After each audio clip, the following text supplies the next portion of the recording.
حجت شرعی ندارن. لیکن در جامعه ترمیزی آمده است که آیشه مادرمان این جاگه خوش نقل کرده.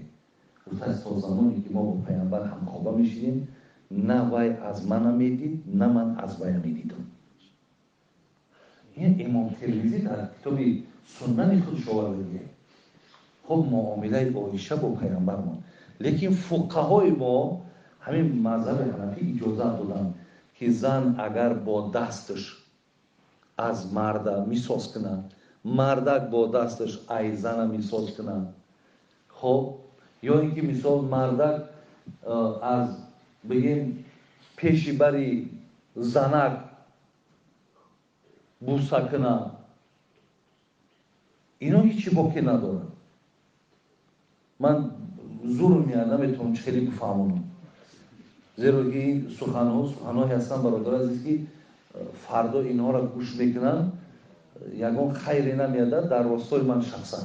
لیکن من مقابل همون طرز خانه‌داری های هستم که امروز برای مردم دلیل و حجت میکنن.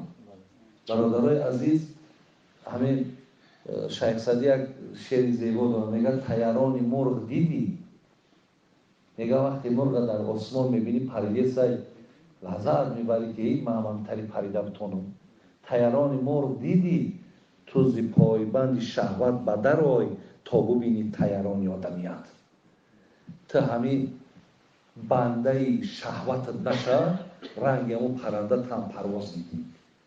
یکی امروز ما همین شهوت شرانی مانن از همه بالا میدونیم. چند آدم ها به خدا قسم زنکا زنگ میزنن با آبی دیده. بابای حاجی شوهر میگه که اگر همین کار نمیکنی داد نمیتونم. من چیکار کنم؟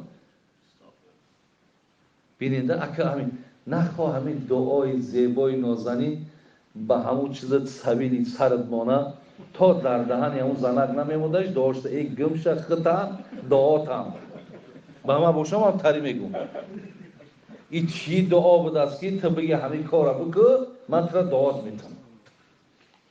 برادر عزیز و گرامی تماما به خدا در همین آدم عقل سالم داشتگی همین چیز موافق نمیاد. و طبیعت آدم سالم هم همین چیزا برداشت کنه میتونن. اگر طبیعت سالم باشد، یکی اگر طبیعت سالم نباشد او همین دهن هر جدا زدن میگیری.